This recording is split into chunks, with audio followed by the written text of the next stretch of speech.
Good afternoon and welcome you all. In today's class, we are going to solve questions on NPO. Today is the last and final class of NPO, after which we are going to start with a new chapter in the next day. We are left with just one question on NPO, that is question number 11. An important question for your exam. Question number 11 में question number 12 नहीं करना अपने को. Question number 12 नहीं करना, मैंने कटवा दिया है. क्वेश्चन नंबर 12 अपने लिए नहीं है, बहुत पुराना क्वेश्चन है. ठीक है, तो क्वेश्चन 11 में अपने को रिसीट्स एंड पेमेंट अकाउंट बनाना है. क्वेश्चन में income and expenditure account and balance sheet दिया हुआ है. रिसीट्स एंड पेमेंट अकाउंट बनाना है. रिसीट्स एंड पेमेंट अकाउंट बनाना है. Income and expenditure account and balance sheet दिया हुआ है. रिसीट्स एंड पेमेंट अकाउंट बनाना है, इसके साथ साथ सब्सक्रिप्शन अकाउंट बनाना है. तो दो चीज बनाना है, receipts and payment account and subscription account. Easy question. So first we are going to draw the format. First we are going to draw the format for receipts and payment account. Question को एक बार ऊपर ऊपर से पढ़ लेते हैं, and then we shall draw the format for receipts and payment account. And then question को पढ़ते पढ़ते solve करेंगे, receipts and payment account को बनाएंगे.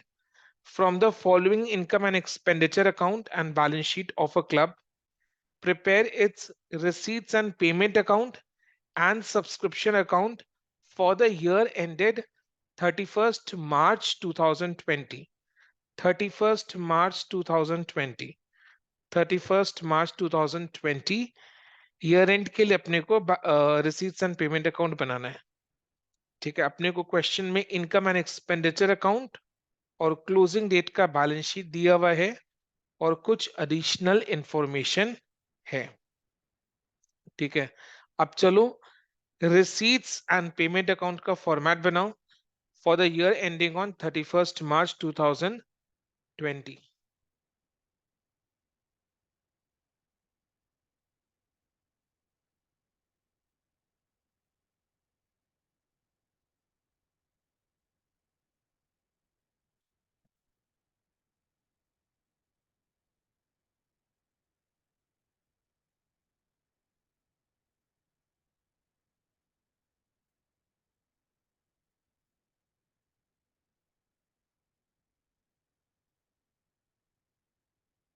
क्लब का कोई नाम दिया हुआ है क्वेश्चन में? नहीं. सो क्या लिखेंगे? In the books of a club.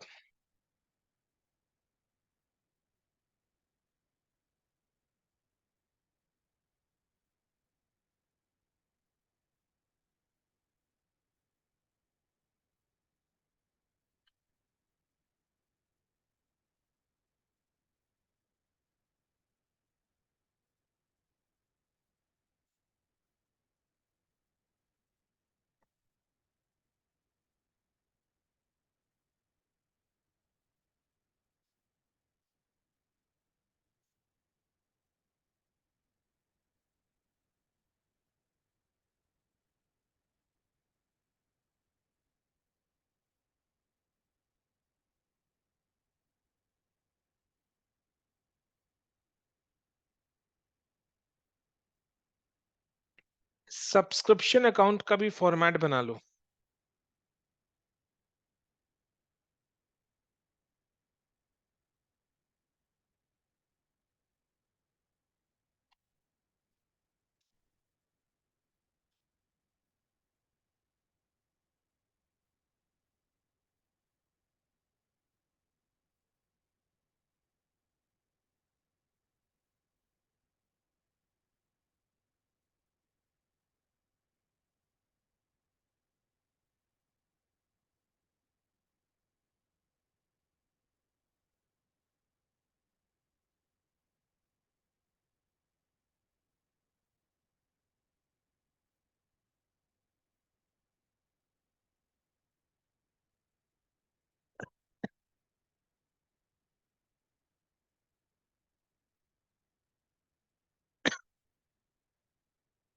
Ready?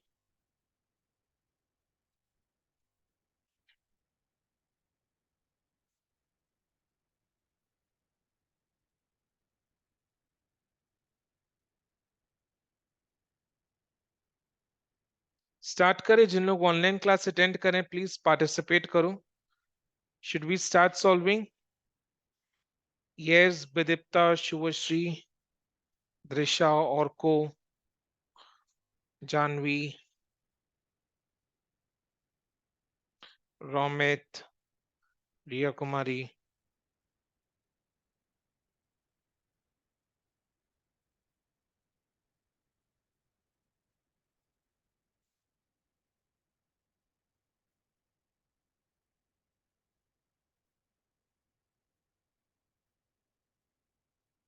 चलो,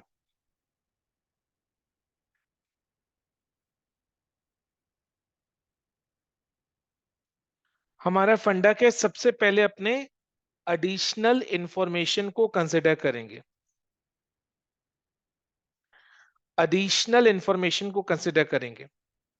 अच्छा, क्वेश्चन को आगे सॉल्व करने से पहले मेरे को ये बताओ, रिसीट्स एंड पेमेंट अकाउंट बना रहे हैं for the year ending 31st March 2020। Debit side में रिसीट्स है, क्रेडिट साइड में पेमेंट्स है।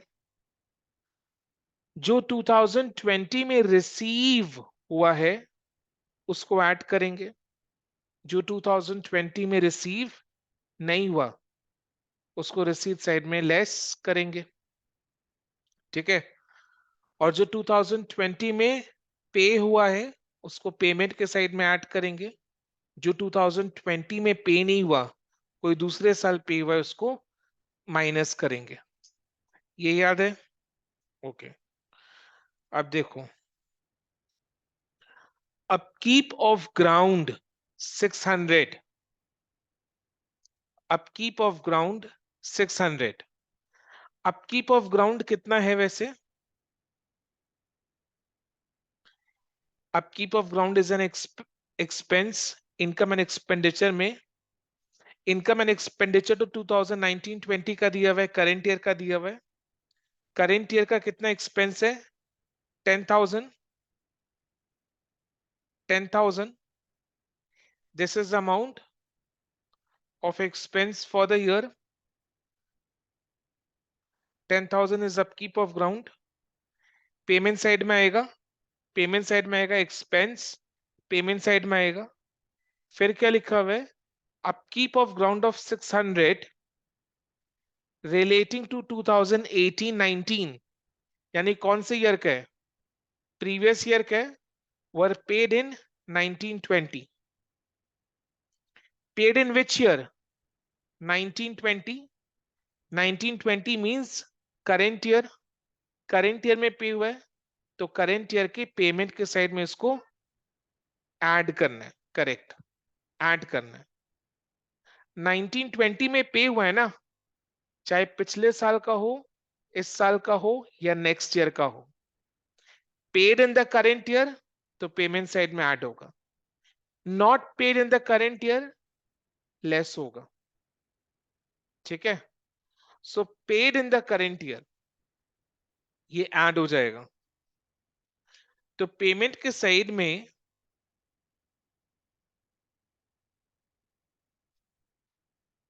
Bye upkeep of ground, inner column में 10,000, फिर ऐड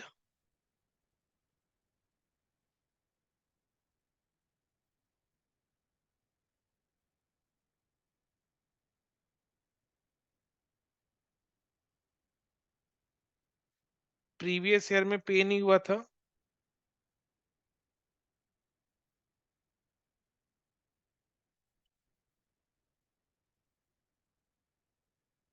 प्रीवियस ईयर का आउटस्टैंडिंग है,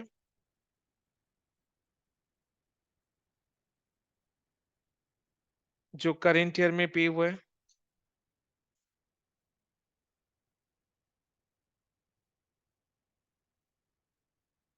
ठीक है? ये क्लियर है सबको?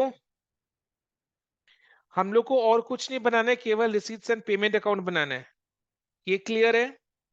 इनकम एंड एक्सपेंडिचर अकाउंट के एक्सपेंस के साइड में अपकीप ऑफ ग्राउंड दिया हुआ है 10,000 which is for the current year. Additional information में 18-19 का एक्सपेंस करेंट ईयर में पे हुआ है, तो करेंट ईयर के रिसीट्स एंड पेमेंट अकाउंट के पेमेंट के साइड में ऐड होगा। ये सबको क्लियर है? Vidipta says yes, Romit says yes, Janvi says yes. Okay, चलो नेक्स्ट। नेक्स्ट आप लोग खुद से मैनेज करो। Printing 240 relating to 1819 were paid in 1920। ये भी करंट ईयर में पे हुआ है, तो करंट ईयर के पेमेंट के साइड में ये ऐड होगा। करंट ईयर के पेमेंट के साइड में ये ऐड होगा। Printing and stationery income and expenditure account में कितना दिया हुआ है? 1000। फॉर 1000 में ये 240 ऐड होगा। 240 ऐड होगा। तो पेमेंट साइड में आ जाओ। बाय प्रिंटिंग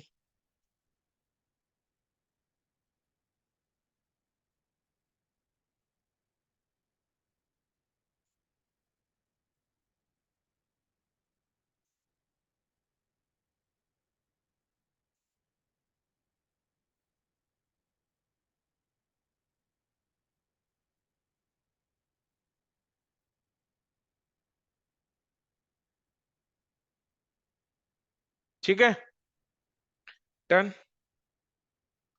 जो जो इंफॉर्मेशन आंसर में यूज होते जा रहा है उसको अपने को क्या करना है? यस, एग्जाम में टिक मारते जाना है।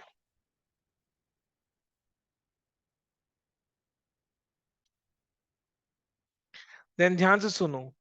1/2, 1/2 means 1/2। 1/2 of the entrance fee has been capitalized, has been capitalized by transfer to general fund. What is general fund? What is general fund? It is capital fund only. General fund means capital fund. General fund means capital fund. Entrance fees का normal treatment क्या होता है? Entrance fees का normal treatment अपने उसको capital fund में add करते हैं। इधर में क्या हुआ है? एंट्रेंस फीस का हाफ कैपिटल फंड में ऐड हुआ है, तो बाकी हाफ क्या हुआ होगा?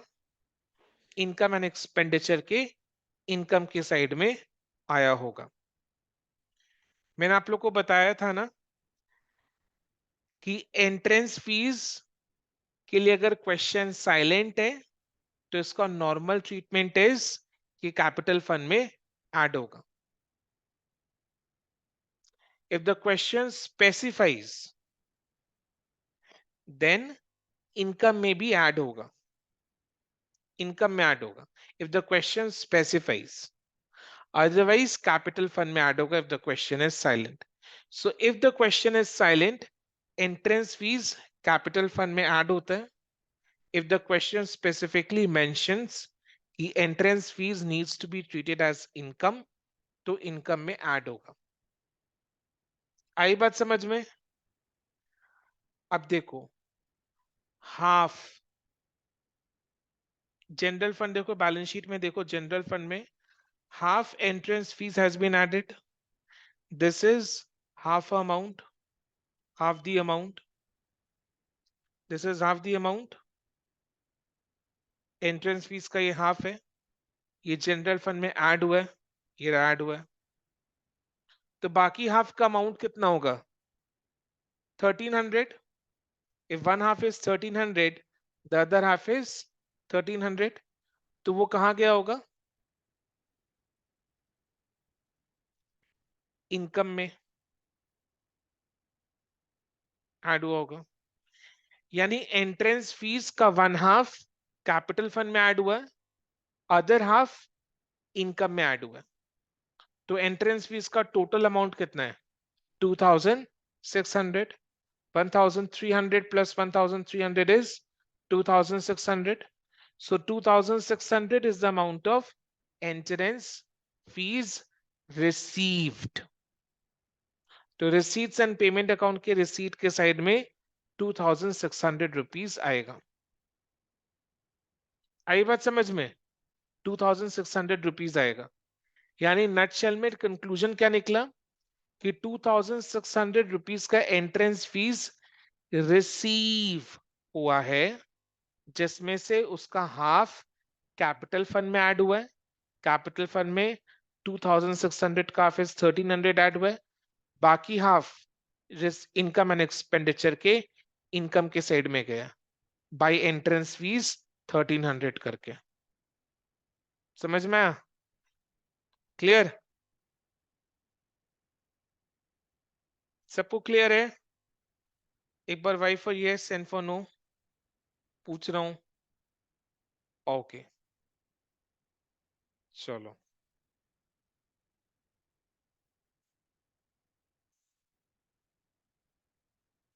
तो रिसीट्स एंड पेमेंट के रिसीट के साइड में 2 एंट्रेंस फीस रिसीव हुआ है ना, ब्रैकेट्स में लिखो 1300 प्लस 1300 2600।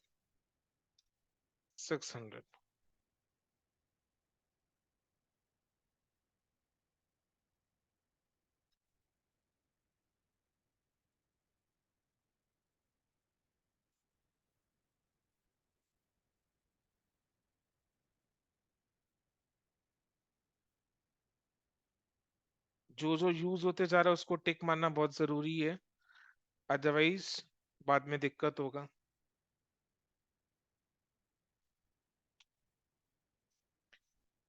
नेक्स्ट 3 एंड 4 सब्सक्रिप्शन का है। सब्सक्रिप्शन अकाउंट भी बनाने के लिए बोला है, तो क्या करें? सब्सक्रिप्शन अकाउंट बना ले या पहले रिसीट्स एंड पेमेंट अकाउंट में दिखाए? सब्सक्रिप्शन अकाउंट बना ले पहले। ओके, सब्सक्रिप्शन अकाउंट बना लेते हैं। सब्सक्रिप्शन अकाउंट बना लेते हैं, उससे बहुत हद तक मेरा आसान हो जाएगा काम। इनकम एंड एक्सपेंडिचर अकाउंट में क्रेडिट के साइड में, क्रेडिट के साइड में बाई सब्सक्रिप्शन है 17,320 rupees. Income and expenditure account के क्रेडिट के साइड में बाई सब्सक्रिप्शन, तो सब्सक्रिप्शन अकाउंट के डेबिट साइड में टू इनकम एंड एक्सपेंडिचर होगा। अगर इनकम एंड एक्सपेंडिचर अकाउंट के क्रेडिट के साइड में बाई सब्सक्रिप्शन है, तो सब्सक्रिप्शन अकाउंट के डेबिट के साइड में टू इनकम एंड एक्सपेंडिचर होगा। कितना है? 17,320 रुपीज। तो सब्सक्रिप्शन अकाउंट के डेबिट के साइड में to income and expenditure account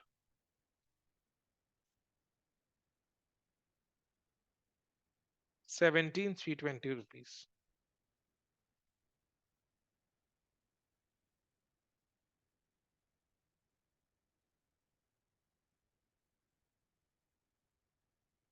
₹17,320 ₹17,320 okay.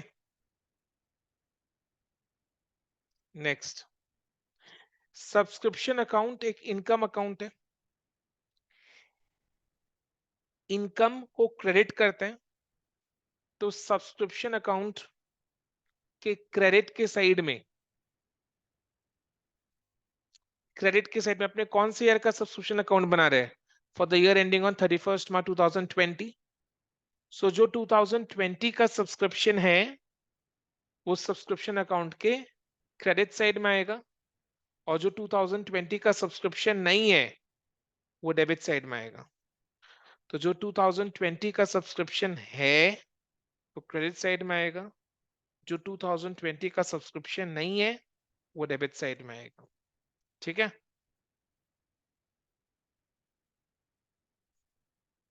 जिन लोग ऑनलाइन क्लास अटेंड कर रहे हैं प्लीज पार्टिसिपेट, आप लोग का पार्टिसिपेशन इज इंपॉर्टेंट। अब देखो,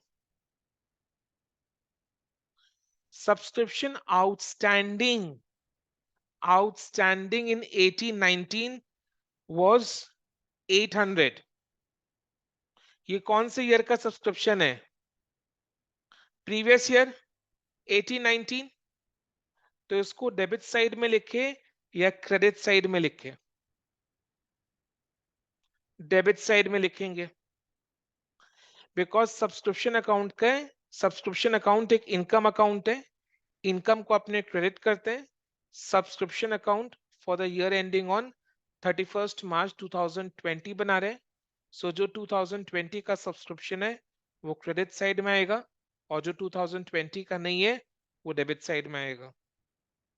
तो ये 1819 का सब्सक्रिप्शन है, तो कौन सी साइड में आएगा? क्रेडिट या डेबिट? डेबिट साइड में आएगा।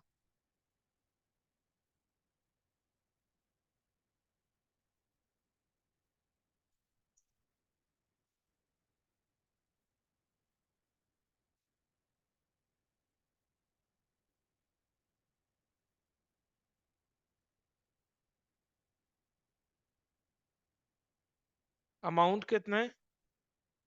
800।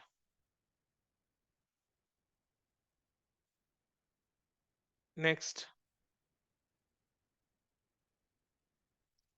And for 1920 means current year, ये करंट ईयर का है 700। तो ये डेबिट साइड या क्रेडिट साइड? क्रेडिट साइड या debit side? Credit side.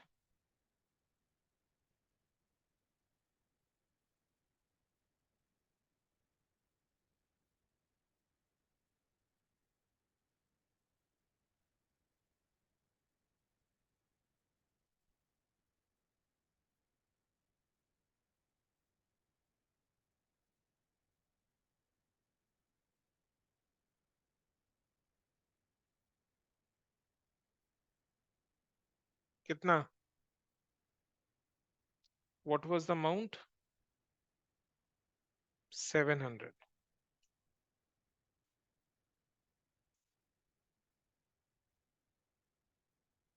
Next,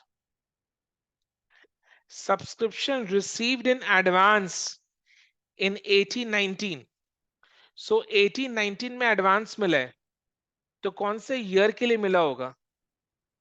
1920। तो ये 1920 का सब्सक्रिप्शन है, तो कौन सी साइड में जाएगा? डेबिट साइड या credit side? Credit side. Credit side. ये 1920 का सब्सक्रिप्शन है। Subscription received in advance in 1819, previous year advance में मिला, कौन से ईयर के लिए? करेंट ईयर के लिए। तो ये करेंट ईयर का सब्सक्रिप्शन है, तो करेंट ईयर के सब्सक्रिप्शन अकाउंट के क्रेडिट साइड में जाएगा ये।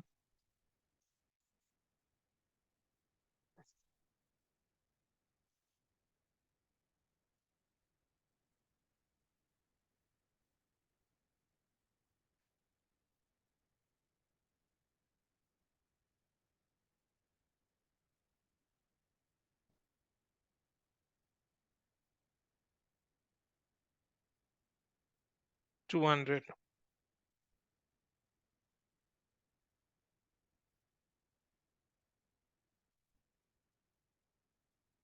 Next, subscription received in advance in 1920। तो ये कौन से ईयर के लिए? नेक्स्ट ईयर के लिए।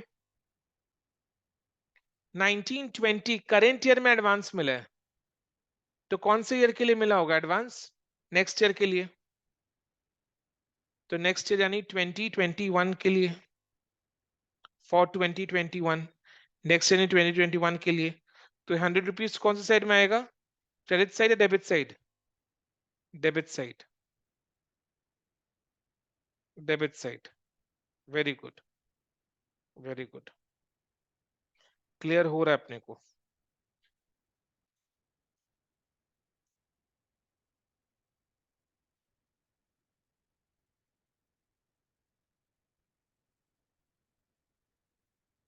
To advance subscription.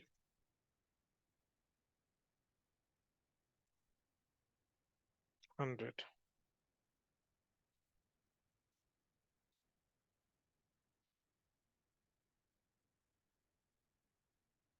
और कुछ है सब्सक्रिप्शन अकाउंट रिलेटेड?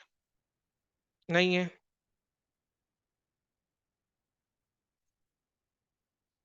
ये वाला आपने यूज कर लिए, बाय सब्सक्रिप्शन, ये यूज हो गया है। बैलेंस शीट में देखो, ये करेंट ईयर का आउटस्टैंडिंग 700, इसको आपने लिख लिए कि नहीं लिखे? लिख लिए, यूज हो गया।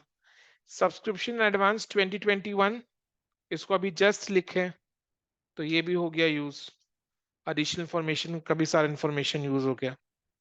अब सब्सक्रिप्शन अकाउंट को बैलेंस करूं। अब सब्सक्रिप्शन अकाउंट को बैलेंस करूं।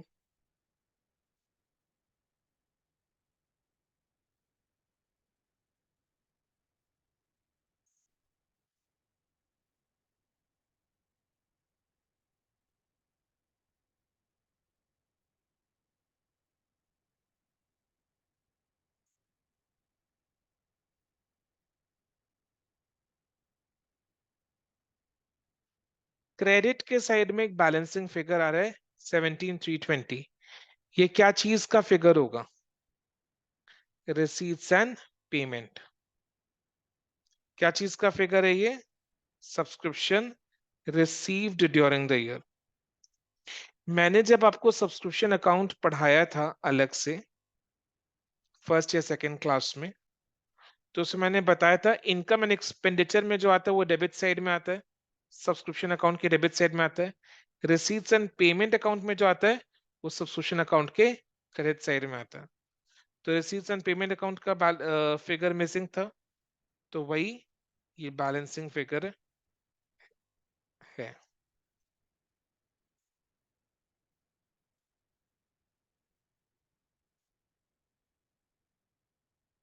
डन। तो by receipts and payment account 17,320 rupees. Clear? तो by receipts and payment account, by receipts and payment account subscription account के क्रेडिट क्रेडिट क्रेडिट क्रेडिट के साइड में by receipts and payment account. So subscription account में credit side में by receipts and payment account, तो receipts and payment account के debit side में to subscription. रुक जाओ, लिखना मत, डोंट राइट। टू सब्सक्रिप्शन होना भी ये चाहिए ना, subscription is an income. When income is received, bank to income होता है, cash to sales, bank to income, cash to sales. वैसे receipts and payment account debit to subscription. जैसे cash to sales, sales is an income, वैसे cash to subscription, receipts and payment account debit to subscription. समझ में आया? रिसीट्स and payment account का figure कितना है? 17,320। 17,320। अब अपने को क्या करना है? 17,320 जो अपने receipts and payment account account बनाकर निकालें, वही चीज अपने इधर में कैलकुलेट करेंगे। कोइंसिडेंटली, अगर आपने ऑब्जर्व किया होगा, coincidentally income and expenditure account का जो अमाउंट है, रिसीट्स एंड पेमेंट अकाउंट का जो अमाउंट है, that is coincidentally the same amount. This is a pure coincidence, has nothing to do with concepts. This is a pure coincidence. ठीक है? अब current year का सब्सक्रिप्शन कितना है? 17,320। ये मैं इनकम एंड एक्सपेंडिचर अकाउंट का लिख रहा हूं। इनकम एंड एक्सपेंडिचर अकाउंट के क्रेडिट के साइड में बाई सब्सक्रिप्शन 17,320 है, वो करेंट ईयर का सब्सक्रिप्शन है। तो करेंट ईयर के रिसीट्स एंड पेमेंट अकाउंट के रिसीट के साइड में 17,320 subscription for the current year. Receipts and payment account का फंडा क्या है? करेंट ईयर का रिसीट्स है तो ऐड होगा, करेंट ईयर में रिसीव हुआ है तो ऐड होगा, करेंट ईयर में रिसीव नहीं हुआ तो लेस होगा। अब देखो मेरे को ये बताओ,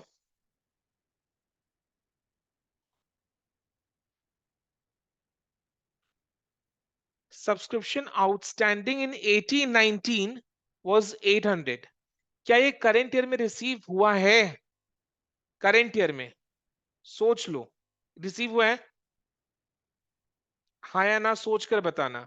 सब्सक्रिप्शन आउटस्टैंडिंग इन 1819 यानी प्रीसीडिंग फाइनेंशियल ईयर में आउटस्टैंडिंग था, तो क्या ये करंट ईयर में रिसीव हुआ है? Answer is yes, answer is yes, because ये प्रीवियस ईयर आउटस्टैंडिंग था, तो ऑब्वियस सा बात है करंट ईयर में रिसीव हुआ है ये, करंट ईयर में रिसीव हुआ है ये, बिकॉज ये प्रीवियस ईयर में आउटस्टैंडिंग था, तो करेंट ईयर में रिसीव हुआ है। तो अगर करेंट ईयर में रिसीव हुआ है तो क्या करना है इसको? एड या लेस? एड।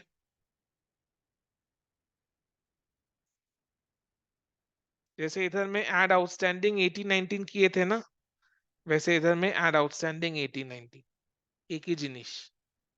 कितना अमाउंट है? 700, 800।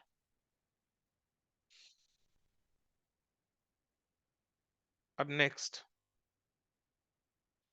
Subscription outstanding for 1920।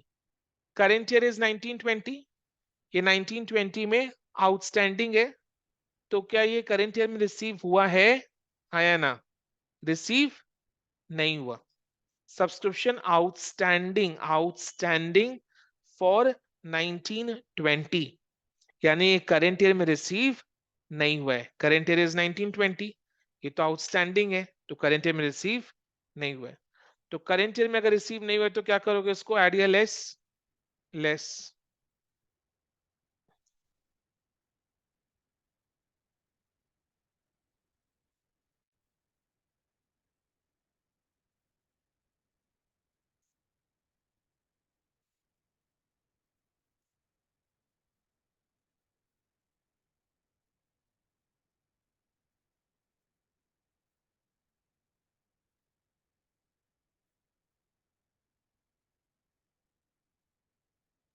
700 is the amount.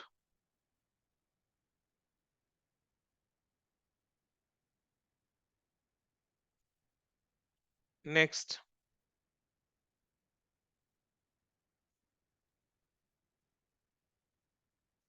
subscription received in advance, received in advance in 1819, received in advance in 1819, in 1819, तो क्या ये करंट ईयर में रिसीव हुआ है? हाँ या ना?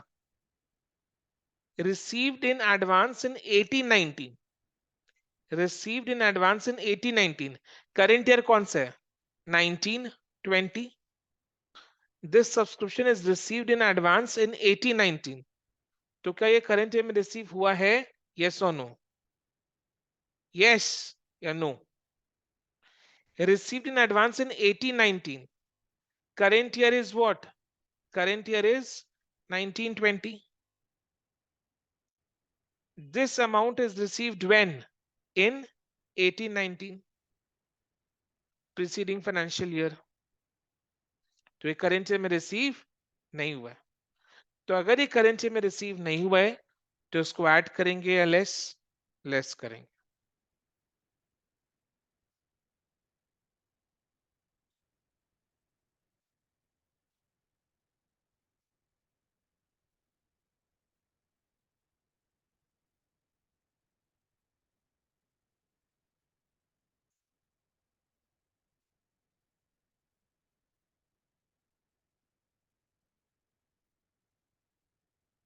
Next, and in 1920 for 2020-21 subscription received in advance, in 1920 for 2020-21, क्या ये करंट ईयर में रिसीव हुआ है? yes, answer is yes, received in 1920, subscription received in advance in 1920, तो ये 1920 में रिसीव हुआ है। कौन से ईयर के लिए? नेक्स्ट ईयर के लिए रिसीव हुआ है। किसी भी ईयर के लिए रिसीव क्यों ना हो, अगर करंट ईयर में रिसीव हुआ है तो वो ऐड होगा, अदरवाइज लेस होगा। तो ये करंट ईयर 1920 में रिसीव हुआ है फॉर द नेक्स्ट ईयर, तो उसको क्या करोगे, ऐड।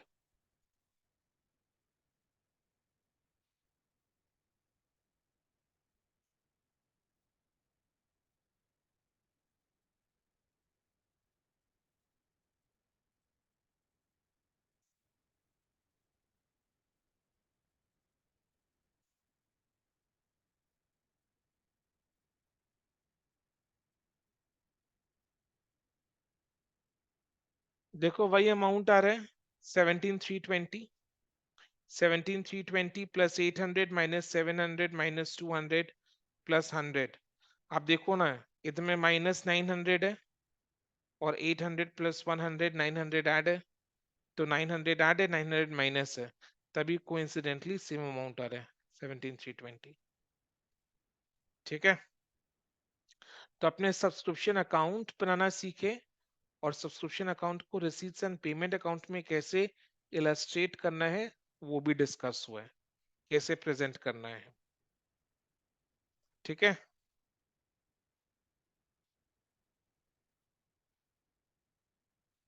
तो सारा एडिशनल इंफॉर्मेशन का काम खत्म। अब अपने क्या करेंगे, एक एक करके इनकम एंड एक्सपेंडिचर अकाउंट और बैलेंस शीट में जो बचा कुछ आइटम है उसका ट्रीटमेंट देंगे। Salaries, income and expenditure account में salaries, income and expenditure account का डेबिट साइड ये है, ये एक्सपेंस का साइड है, और क्रेडिट साइड ये है, इनकम का साइड है। देखो सैलरीज 11,000 है, एक्सपेंस है, एक्सपेंस को रिसीट्स एंड पेमेंट अकाउंट के रिसीट साइड में लिखेंगे या पेमेंट साइड में लिखेंगे, पेमेंट साइड में लिखेंगे। सैलरीज को लेकर बैलेंस शीट में कुछ बोला हुआ है, आंसर इज नो। तो सैलरीज पूरा पेमेंट हुआ है, 11,000 पूरा पेमेंट हुआ है, पेमेंट साइड में by salaries.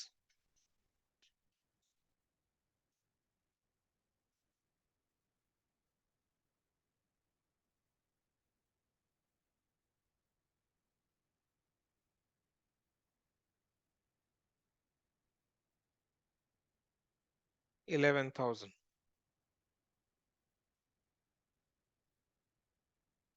Next, depreciation on furniture. Depreciation तो नॉन कैश होता है, कि अपने मार्केट में जाकर डेप्रिसिएशन परचेज करते या सेल करते हैं, कुछ नहीं करते, तो depreciation is non cash, it will not come in the receipts and payment account, it's non cash। Depreciation का सिंपल ट्रीटमेंट क्या होता है, एक्सपेंस में आएगा डेबिट साइड में, और दूसरा एसेट से माइनस होता है। तो ये जो फर्नीचर का अमाउंट दिख रहा है ना, ये डेप्रिसिएशन माइनस करने के बाद का अमाउंट है, समझ में आया? तो डेप्रिसिएशन माइनस करने के बाद 9,000 आ रहा है, अदरवाइज पहले कितना था, 10,000। इजी। रेंट, ये भी पेमेंट साइड में आएगा, एक्सपेंस है, पेमेंट साइड में आएगा। रेंट को लेकर बैलेंस शीट में कुछ बोला हुआ है, आंसर इज नो। तो रेंट पेमेंट साइड में 600।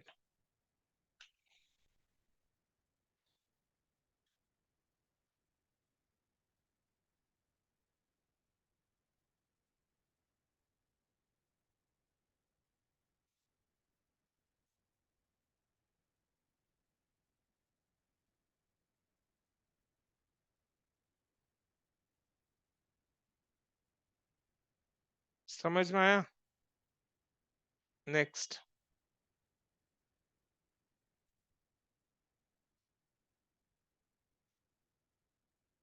तो एक्सपेंस का साइड ओवर, एक्सपेंस का साइड ओवर, इनकम के साइड में sale of old newspaper. Income है तो रिसीव या पेमेंट, रिसीव, तो न्यूज़पेपर बेचकर 260, लेक्चर देकर 1,500 रिसीव हुआ है। क्लब का कोई मेंबर लेक्चर दिया होगा तो उसको 1,500 रिसीव है, इनकम के साइड में है ना, तो इनकम आया है, लेक्चर से इनकम आया तो लेक्चर दिया होगा उसने, तो लेक्चर दे के 1500। मिसलेनियस इनकम 400 रिसीव हुआ है, तो sale of old newspaper, lectures, miscellaneous income, ये सब रसीद साइड में आ जाएंगे। लिखो रसीद साइड में।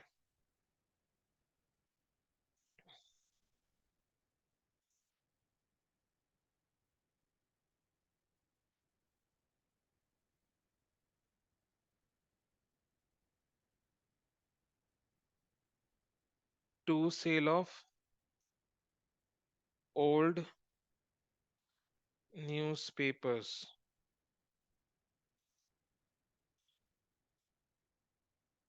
To lectures, to miscellaneous income.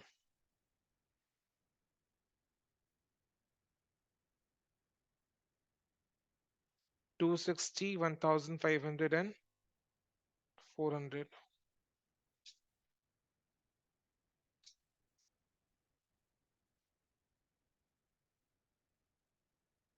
260, 1500 and 400 लिखा। अब इसको भी टिक करो। Then income and expenditure account में डेफिशिट आ रहा है।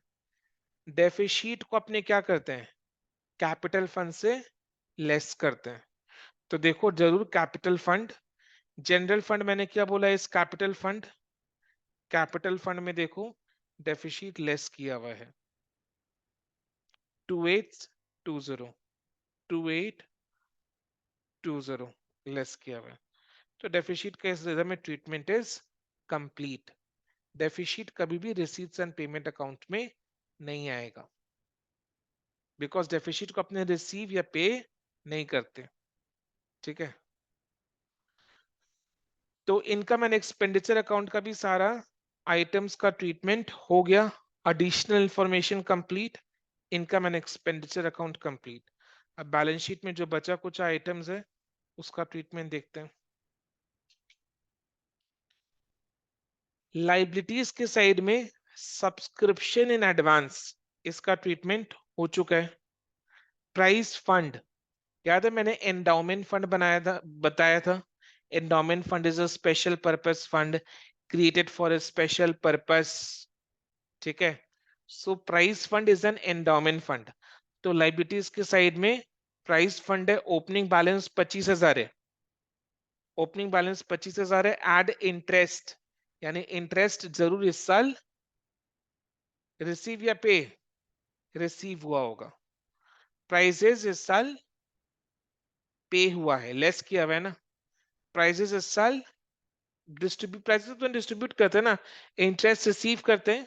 प्राइस फंड को आपने कहीं पर इन्वेस्ट किया होगा, वहां से इंटरेस्ट रिसीव हुआ है और प्राइस फंड का पेमेंट किए हैं, सॉरी, और प्राइजेस का पेमेंट हुआ है। समझ में आ रहा है ना। ओपनिंग बैलेंस का कहीं पर कोई ट्रीटमेंट नहीं होगा। ओपनिंग बैलेंस तो ओपनिंग बैलेंस शीट में आया होगा।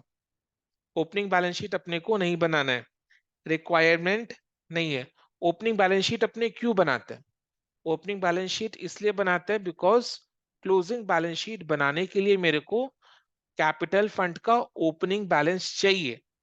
इसमें बैलेंस शीट बनाया हुआ है और कैपिटल फंड का ओपनिंग बैलेंस दिया हुआ है, तो ओपनिंग बैलेंस शीट को नहीं बनाना है, बिकॉज बैलेंस शीट इस क्वेश्चन में बैलेंस क्लोजिंग बैलेंस शीट दिया हुआ है और क्लोजिंग बैलेंस शीट में ओपनिंग कैपिटल फंड का अमाउंट है, तो ओपनिंग बैलेंस शीट नहीं बनाना है।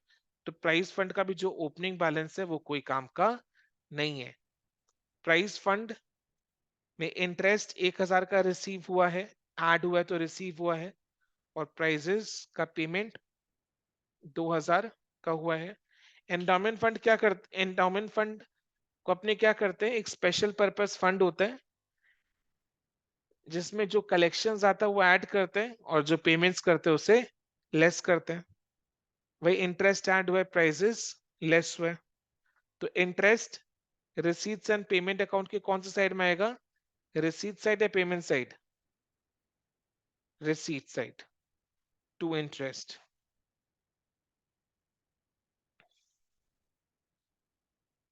to interest on prize fund investment. How much?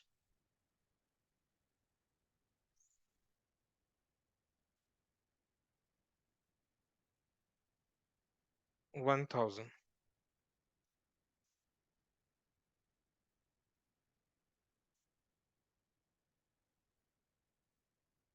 टिक कर दो 1000 को। फिर प्राइजेस का जो 2000 है उसको पेमेंट साइड में लिखेंगे। पेमेंट साइड में बाय प्राइजेस 2000 रुपीज।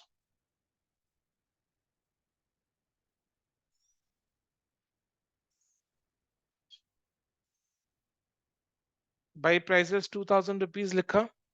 तो देखो प्राइजेस का भी ट्रीटमेंट हो गया। बैलेंस शीट के लायबिलिटी साइड का सारा आइटम्स में टिक है। बैलेंस शीट के सारे लायबिलिटी साइड के सारे आइटम्स में टिक मारा हुआ है। ओके, अब एसेट साइड में आ जाओ। एसेट साइड में फर्नीचर। फर्नीचर का कुछ करना है रिसीट्स एंड पेमेंट अकाउंट में। डेप्रिसिएशन तो इनकम एंड एक्सपेंडिचर अकाउंट के एक्सपेंस में आता है। रिसीट्स एंड पेमेंट अकाउंट में डेप्रिसिएशन नहीं आता है। ये जो फर्नीचर है, क्या अज्यूम करना है कि ये करें, ये पहले से है, करेंट ईयर में ये परचेज नहीं हुआ, unless the question specifically mentions. Furniture, ground and building, price fund investment, ये पहले से है। If the question is silent तो जनरल अजम्पशन क्या है? जनरल अजम्पशन क्या है कि ये पहले से है। स्पेसिफिक अजम्पशन क्या होता कि इसको नया परचेज किया। तो स्पेसिफिक अजम्पशन अपने लेते नहीं है unless the question specifies. If the question does not specifies, question is silent, तो अपने जनरल अजम्पशन लेते हैं। जनरल अजम्पशन क्या है कि furniture, ground and building, price fund investment पहले से है। फर्नीचर पहले से परचेज किया हुआ है, ठीक है। ओपनिंग बैलेंस 10,000 का था, 1000 का डेप्रिसिएशन माइनस करने के बाद 9000 का बैलेंस है। ग्राउंड एंड बिल्डिंग बहुत पहले से है, इसका return WDV, return down value 47,000 है। प्राइस फंड इन्वेस्टमेंट, ये भी पहले से इन्वेस्टमेंट किया हुआ है, 25,000 इसका बैलेंस है। कैश इन हैंड, ये क्लोजिंग डेट का बैलेंस शीट है, तो cash in hand is closing balance of receipts and payment account. ये जो कैश इन हैंड है, this is the closing balance of receipts and payment account. तो receipts and payment account है ही क्या? It's a cash account. Cash account, cash account का opening balance कौन से side में आता है? डेबिट साइड में आता है। और क्लोजिंग बैलेंस कौन से साइड में आता है? क्रेडिट साइड में आता है। तो क्लोजिंग बैलेंस क्रेडिट साइड में लिखो, by balance C by D कितना आ रहा है?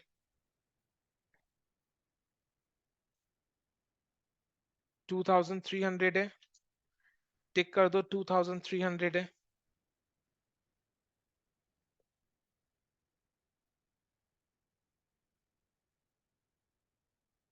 2300 है, हो गया। फिर सब्सक्रिप्शन आउटस्टैंडिंग का तो ट्रीटमेंट अपने पहले कर चुके, यानी बैलेंस शीट के भी सारे आइटम्स का ट्रीटमेंट लेना हो गया है। तो income and expenditure account, balance sheet, additional information, सबका ट्रीटमेंट लेना हो गया है। तो क्वेश्चन का पूरा यूज हो गया। अभी रिसीट्स एंड पेमेंट अकाउंट को देखो, क्लोजिंग बैलेंस है बट ओपनिंग बैलेंस नहीं है। क्वेश्चन को पूरा यूज कर लिया, अपने क्वेश्चन का सारा इंफॉर्मेशन को कंसिडर करना हो चुका है। फिर भी रिसीट्स एंड पेमेंट अकाउंट में एक चीज का कमी है, that is the opening balance. Because closing balance है तो ओपनिंग बैलेंस तो होना ही चाहिए। तो अपने रिसीट्स एंड पेमेंट अकाउंट को बैलेंस करेंगे। आप देखोगे एक बैलेंसिंग फिगर का अमाउंट डेबिट साइड में आ रहा है, एक बैलेंसिंग फिगर का अमाउंट डेबिट साइड में आ रहा है, एक बैलेंसिंग फिगर का अमाउंट डेबिट साइड में आ रहा है, डेबिट साइड में एक बैलेंसिंग फिगर का अमाउंट आ रहा है। हम लोगों ने डिस्कस किया था ना कुछ देर पहले, receipts and payment account is a cash account, cash account का ओपनिंग बैलेंस डेबिट साइड में आता है, क्लोजिंग बैलेंस क्रेडिट साइड में आता है। तो अब रिसीट्स एंड पेमेंट अकाउंट को बैलेंस करो, इसका बैलेंस अमाउंट, एक बैलेंसिंग अमाउंट, एक बैलेंसिंग फिगर डेबिट साइड में आ रहा होगा। जरूर क्रेडिट साइड का total will be more than debit side का टोटल।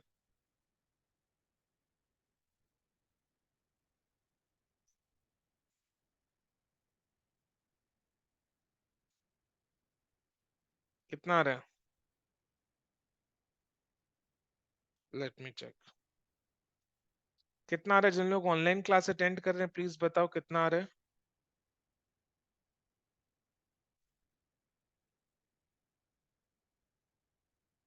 4700 आ रहा है। अच्छा, लेट मी चेक वंस। बाकी सब जन भी करो प्लीज, और बताओ ओपनिंग बैलेंस कितना आ रहा है।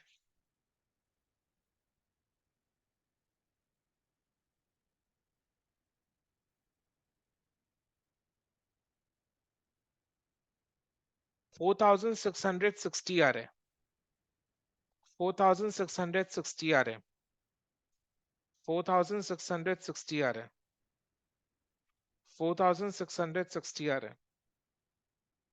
तो ओपनिंग बैलेंस 4660 है। तो रिसीट्स एंड पेमेंट अकाउंट में बेसिकली यही देखने को मिलता है कि अपने को ओपनिंग बैलेंस फाइंड आउट करना होता है।